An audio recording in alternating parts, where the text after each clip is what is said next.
Assalamu alaikum wa rahmatullahi wa barakatuhu. Hello, everybody. Welcome to Parenting with Allah by my side.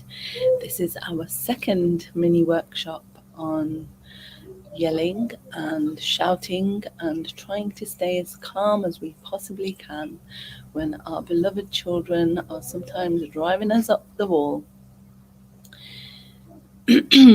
So, like I said, welcome, and I'm glad that you guys made it here. Please do comment in the chat. Let me know if there's any questions, if there's any comments, if you have any helpful hints, anything at all. You are so welcome to share it with us. I'm going to talk a little bit louder in case it's not picking up my voice very well since I'm outside today. So I thought I would just come outside and enjoy the heat. I am regretting it, to be honest with you, but it's all right, inshallah. I'm going to persevere.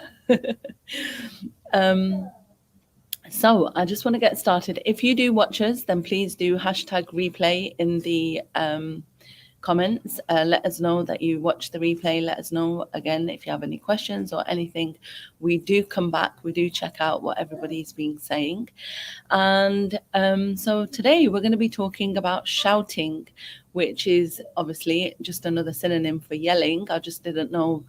I didn't want to call the same title for this week. So this is just an actual strategy list. So in terms of last week, I think we went over like what makes you yell or what kind of things trigger you, and obviously how to stay calm or how to stay as calm as possible, right? So this week, we're going to be talking about some other strategies that you can do that can help you to not get to that level where you are going to yell and shout at your children. Now, let's be honest, as Iram said last week, everybody does it, right? So everybody sometimes gets to a level where they are so stressed out. Fantastic, Huffs. So where they are so stressed out, where they just can't stop themselves, right? So the idea is that we try our best to stay at a calm, even level, so we don't even get to the level where we're going to shout at our children. For example, have you ever shouted at your children and then they've actually looked at you like really shocked? They're like, huh? Like, what happened to her? She's gone a bit crazy right now. Yeah. They're actually surprised because they don't know where your anger came from. They don't know why you're getting so angry. They don't know why you're shouting at them, right? Although we know why we're upset, we know that we've told them 15 times to do something and they haven't done it, right? But they don't realize or they don't make that connection sometimes. So again, just like hitting children is, not doesn't help anything. It doesn't help you to further your relationship with them, right? Just as hitting doesn't do that, yelling is sort of similar, like it's sort of maybe the next level down, right? So what we want to do when we're doing peaceful, positive parenting is try to yell as, as little as we can, right? So for example, my daughter's just now, you're going to see this yelling in action now, aren't you? Love, darling, what did Mama say about the water? Do you remember? Ah, thank you. Go and turn the tap off. Good girl. Okay. Okay. Two buckets and that's it. And she's just gonna fill a bucket, right? So, in terms of like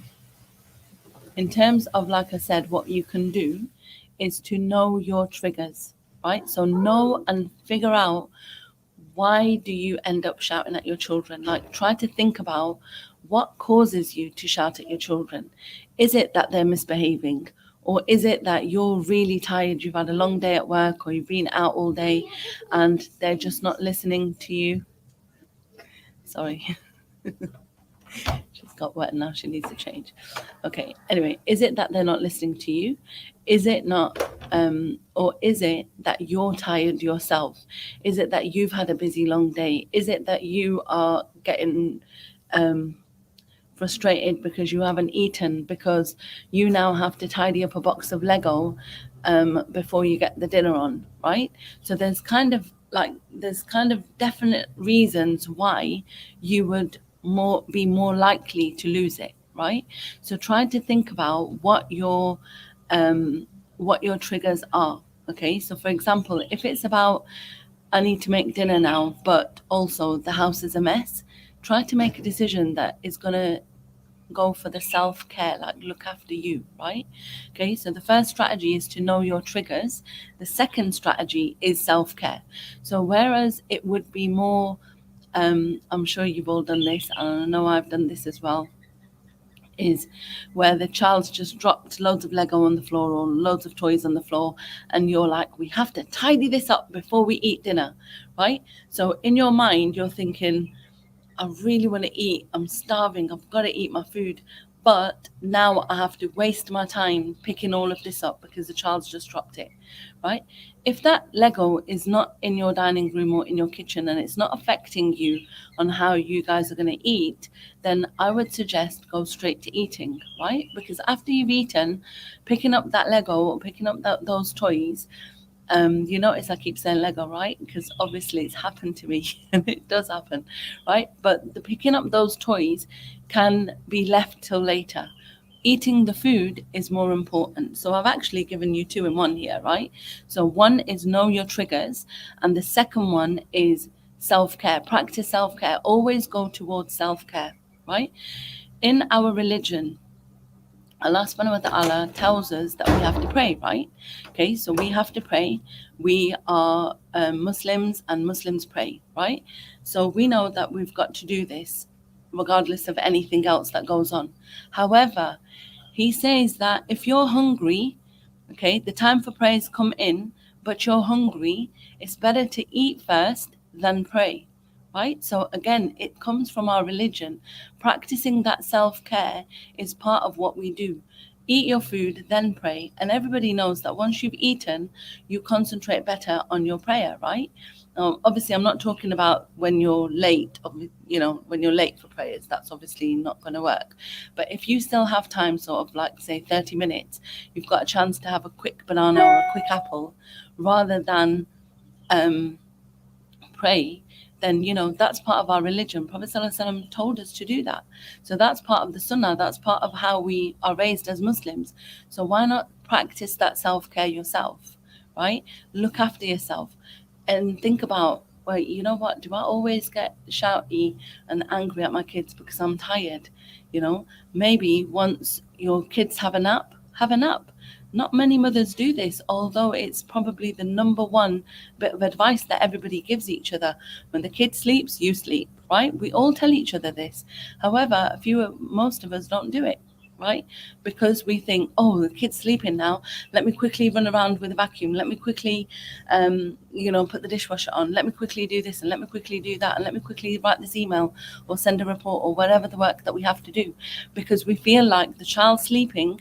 So now we've got a chance to do that work that we can do without any distractions of the kids, right? But then you afterwards are going to feel tired.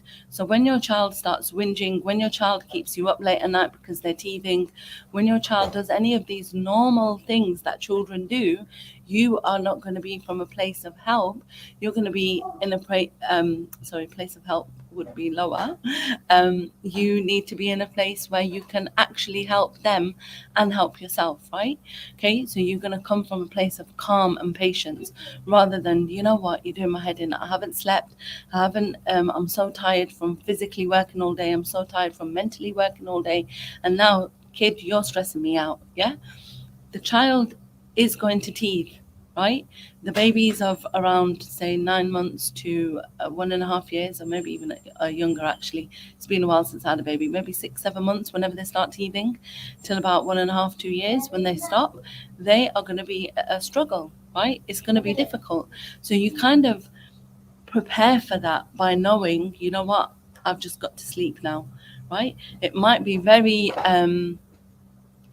it might be one of those things that you really want to do, like, oh, I just really want to catch this movie or whatever it is, right? But at the end of the day, you've got to make the choices that help you. Now, at the beginning, I said that we were talking about when the child feels surprised, right? They're like, why is she getting annoyed at me, right? So, for example, I've just told my child in front of you guys, she thinks she finds treasure. It's just some Yeah. Do you want to show the people on my parenting channel? Babe, chuck that away. I think that's a dead bird. Yeah. No, it's not a dead bird. It's just a twig. Look at it. Look at it. I'm just pretending. Okay, so if you uh, want to make sure that your children don't get shocked at you shouting at them, okay, then the easiest way to do that is warn them, right? Now, I spoke to a mother the other day who said, yes, I did warn. I told them in the car, and then when I got there, I told them again, and then 15 minutes before I was going to leave, I told them again. And I said, well, at that age, my child needs probably about 8 or 9 reminders. And I'm not saying, I don't feel like I don't feel like I'm a broken record, although maybe my children do feel like that. But the fact of the matter is, she was like, how can they forget? Right. And I was like, actually, I forget as well. My kids have told me sometimes, Mum, we need to go and do this at 4 o'clock. And then at 3:50, they'll come and tell me, oh, Mum, I told you we have to do this at 4. And I'll go, oh my God, why didn't you remind me? Yeah. Have you guys done that? Does that sound familiar? I feel like I'm talking to myself again. Come and comment, please. Okay, so they need warnings, and they don't just need one warning or 2 warnings, they need lots of warnings. So it doesn't matter how many times you remind them, that you should be thinking of, Walaikum salam, sister, thank you so much. You should be thinking of coming in and saying to them, warning them enough times so that you don't have to shout at the end. That's the end goal. We don't want to shout, right? So giving them 20 warnings, even if it is 20, which I don't think it is, but even if it is 20 warnings, right, that is a proactive solution, right? You're not reacting to the situation that now you're late because you warned them and warned them. Sorry, not warned them and warned them, because you warned them, but they didn't get ready, and now you're late, right? So you would rather warn them a number of times so that, inshallah, you don't get late. That's the end goal, yeah?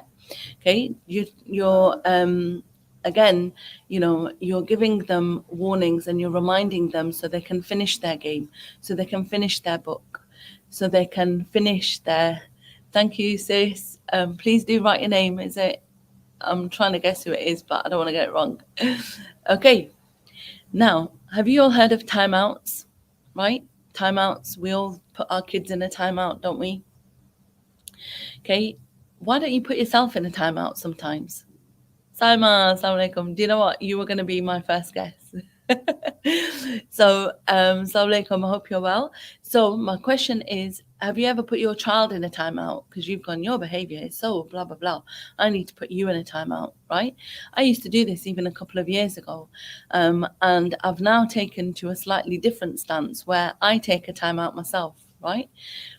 The other day, my daughter had, yes, exactly, don't give timeout. Right? Okay, so don't give the timeout, but have the timeout for yourself, right? So, for example, fantastic, mashallah. So, for example, Walaikum salam, Sister Anjum. Nice to see you. Okay, so for example, I'm feeling angry, I'm feeling stressed out, I'm feeling like, oh my goodness, I'm going to be late, right? So, I want to take a time, I need to take a time out for myself, right? I can take myself to the car, okay, especially if you want to go and like scream for your timeout. Maybe go to somewhere where the kids can't hear you because that will distress them hearing their mother screaming. Okay, maybe go into the bathroom. Maybe just tag team your spouse in. Tell them, hey mate, I can't deal with this right now. The children are not ready, and we're going to be late, and so on. Okay, sit down, Tolly. Okay, and so in terms of, just give me 1 second, please.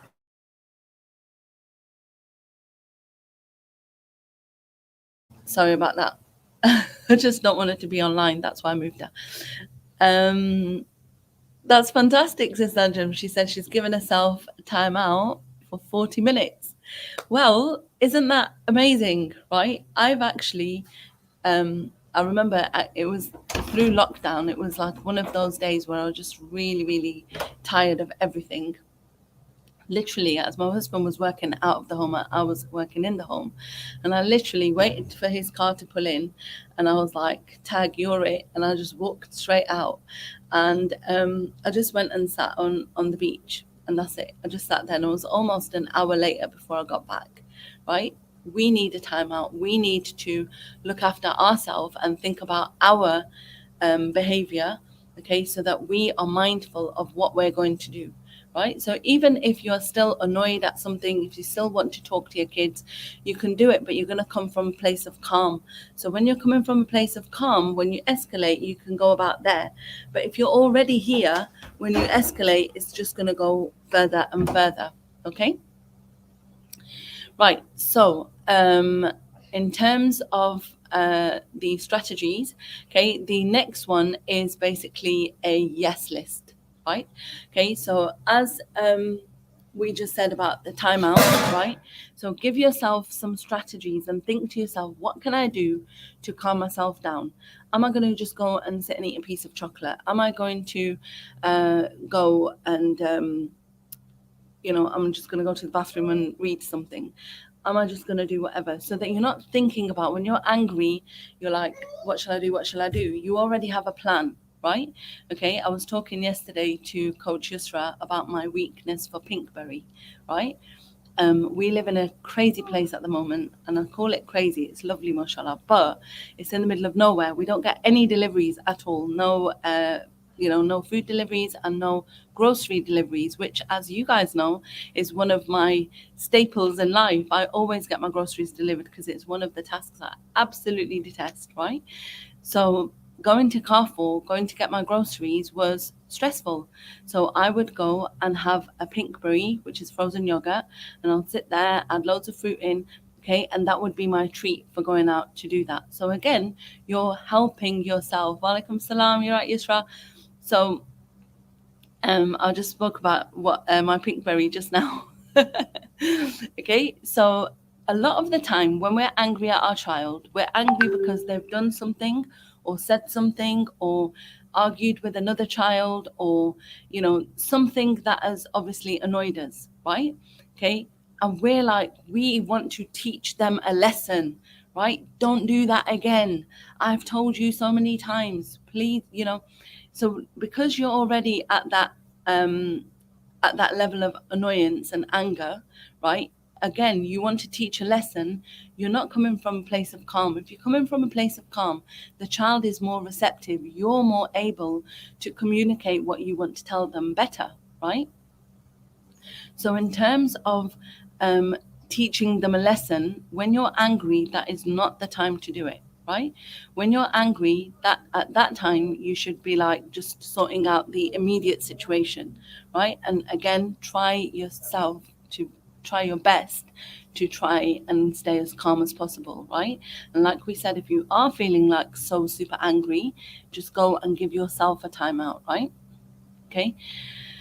Now, sometimes, and this I struggled with a lot with my eldest and with my third child, who is a son. So my eldest is a daughter, my third one is a son. And I feel like they're really smart kids, right? So they give me like smart Alec remarks back. Yeah. And I was like, oh my God, they really annoy me when they do that. They think they're being funny. They think that, it's hilarious mocking mom or mocking what's going on or being really smart alecky. And I used to be like, man, I'm going to stop you from that, right? And then one day my dad said to me, knocking that out of them isn't really helpful, is it? What are they going to be like when they grow older? When, if a child is a little bit sassy, right? Sassy in, I guess, not a rude way, I would say, right? So put that proviso on, not to be like extra rude to you, but like, if they're just being a bit smart alecky, right? You can basically let them off, right? If they roll their eyes at you, let them off. That's a child being a child. That's not bad behavior. Does that make sense? Yeah. So if they are, like either in danger or something like that, obviously you might have to shout at them once in a while, right, to get them out of the danger. But apart from that, you can laugh yourself out of a situation, make a joke out of the situation.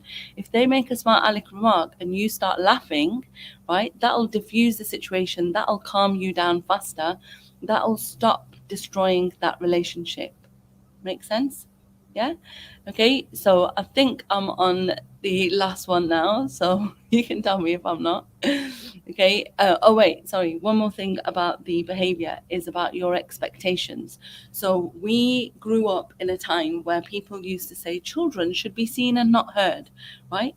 If you watch like any of the old movies about the kids of old, right? First of all, they used to be out of the house pretty much all day long. Do you remember those movies where they like dress the kids for dinner and they like, they've got nannies and people around them and whatever, right? Okay, clearly that was like some old Victorian, motto about being about children, right? Children should be seen and they should be heard, and we should try our best to play with them. Somebody has said to me a few times, and different people have said, that we don't have a television, right? Um, and I say to them, yeah, we didn't have television for a very long time. And our kids were the TV for us. They were hilarious. They used to make us laugh, sometimes cry. But, watching them grow up, watching them see new things, watching them play with their toys, all of these things where you get involved with them, right, would really help you later on. Okay, so have a little bit of a better expectation of your kids. Don't expect them to be silent all the time. I've had to do a couple of calls this week and last week for parents that want to enroll their kids in tuition, and my kids sometimes might be running around, so I've got to go to a different room, and I'll apologize to the parent and they'll say, oh, I thought it was just my kids, that's normal, that's fine. It is absolutely normal. They're running around. They've got Nerf guns out. Sometimes they've got water guns if they're outside. Sometimes they're just, using cardboard tubes to use as swords, right? Running around, making noise. That is absolutely fine. I do understand in some houses, it's difficult. I've had to stress at them a little bit when we're in the UK, because the houses are so close together, and you don't want noise at certain hours of the day. But during the day, if they're being noisy and loud, let them, right? Let them get their energy out. If they've got so much energy, take them out. Again, if you adjust your expectations, then you can make life better for you and for them, right? Another way to adjust your expectations is to not have to go with your plan every single time. So like today I've got a plan that I'm going to go out and get my groceries or whatever, right? Okay, but my child's not ready. Groceries is not a time specific thing, right? It's just something random. So if my child's not ready, I can do a couple of things. I can say, well, half of us stay at home and half of us go out. The people that are ready go out. The people that are not ready stay at home. Do you know what I mean? Like, have different ideas that you can do. If there's a child that is literally like, I don't want to go, I'm not in the mood, I just don't want to go out. Okay, again, you've got to be aware of their age and things like that. Obviously, I'm not telling you to leave a 5-year-old at home, but if they really are adamant, there's no need to drag them to wherever you're going. Yeah, I think a lot of you know that I'm very sensitive to this, because I used to get dragged everywhere with my parents. I do feel it made me mature before my ears. Years, oh my word, years. And I think, Andrew, we spoke about this the other day as well, right? Being older and talking to the adults rather than talking to the kids. And you get to a level of maturity, which is actually kind of good. But if your child is like, seriously, I don't want to do this, then you can change your mind, right? For example, somebody that I know, they love hiking. So they've got 4 boys and 1 girl. They love going on hikes and going to Wales and spending loads of time in the countryside. The girl hates it, right? The boys love it. So for those 4 boys, they drag the girl out with them. Okay, but now they've got to the level where she's a bit older, she's about 16, I think, and she can stay at the hotel or wherever they've booked. Usually they book a house. She can stay there, she's fine, she's reading her book, she's doing her own thing. And even sometimes the mum's like, hey, you know what? Sometimes I chill as well. I don't need to get super tired and go on these hikes. So you can have different expectations. So even when you are worried about your children, you can do that.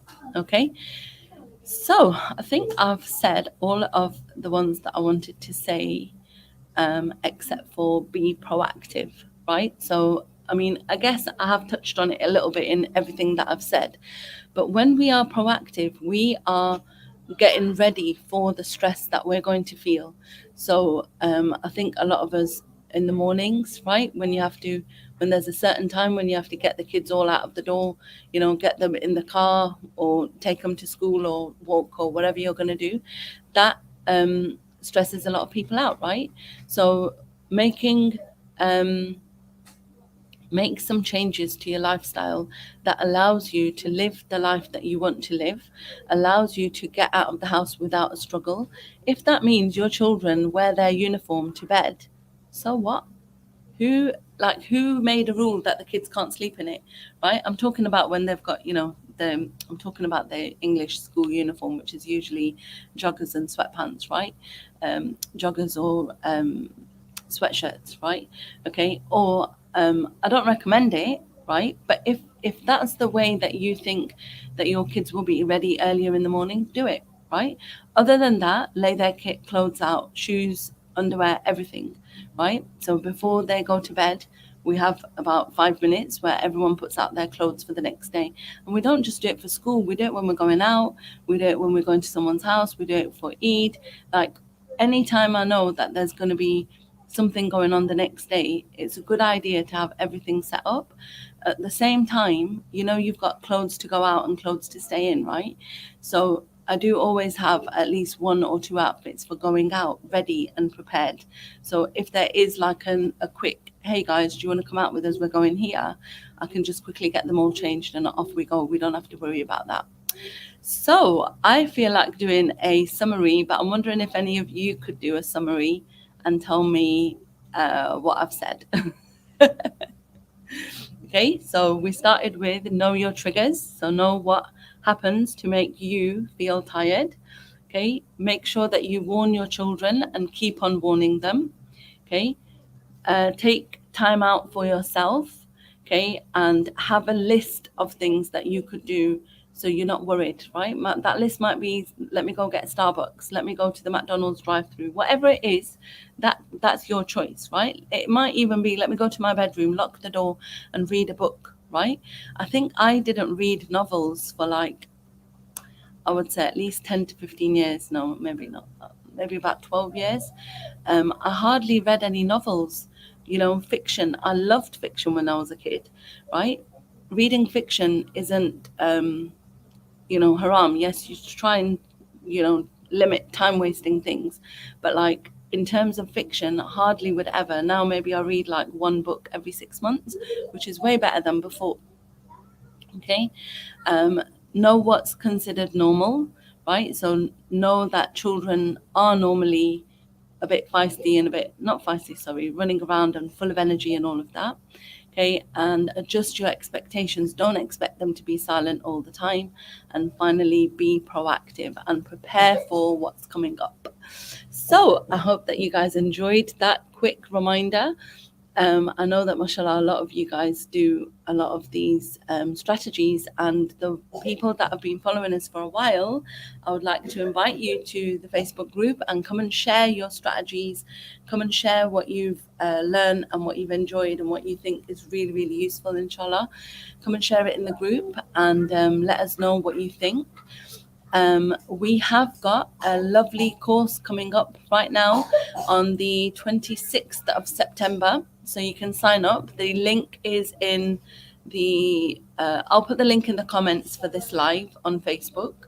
and in YouTube it should be in the description box already, so you can just click on that link, and we are giving you guys, because you've been our loyal wonderful followers, just a quick founder's price of just £13 for this awesome course, which I am telling you is worth 130 or even £1,000, right? We're going to give you a lot of information, a lot of help, and we're going to go through some of these strategies a lot more slowly, and we're going to show you how to implement them. So it's going to be like physical work. You're not just going to sit and listen to us. This is interactive workshops, so we're going to get you to do stuff. It's really, really amazing. I'm preparing for it right now with Iram, and we are having the time of our lives, like enjoying preparing for it. And inshallah, we would love to see all of you there. And just to give you another heads up, inshallah, we are preparing our November conference. So we decided to have it at the end of November, because we want as many people as possible, inshallah, to benefit. So we would like to keep it a free conference for longer. So if you guys have got any ideas on how we can do that and yet still raise the money to do the conference, because although contrary to popular belief, conferences don't come cheap, unfortunately, even if they are on the internet. So please let us know if you have any ideas, if you'd like to come and advertise on there, if you'd like to do a course or contribute, please do let us know. We are very, very, very welcoming people. And in the final bit of news, we have, mashallah, welcomed fantastic new coaches to the program, who I will be introducing to you in this week's email. Unfortunately, I know I didn't get the email out. Life does unfortunately sometimes happen. And to be honest with you, today I'm struggling with a bit of a headache, but coming outside has actually really helped. I'll be honest with you, I just got a bit of fresh air, a bit of sun, and talking to you guys is just boosted me really well, alhamdulillah. So jazakallah khair, everybody. You guys don't know what you guys do to us. Walaikum salam, sister. How are you? Pop your name in there because I can't see your names here. And yeah, so there's Sister Aisha Javed has joined us as a parent coach, as has Sister Amina Jane O'Rourke, as has Sister Maria Arafat, mashallah. So we've got some amazing things planned for you guys, but it's all going to be on our website. So please do join us, and inshallah, look forward to catching you all soon. And I do apologize for my kids, but then again, I'm not going to apologize because they are noisy. I told you that earlier. Okay, so walaikum salam, sisters, and take care. I'd love to see you next time, inshallah. Assalamu alaikum wa rahmatullahi wa barakatuhu.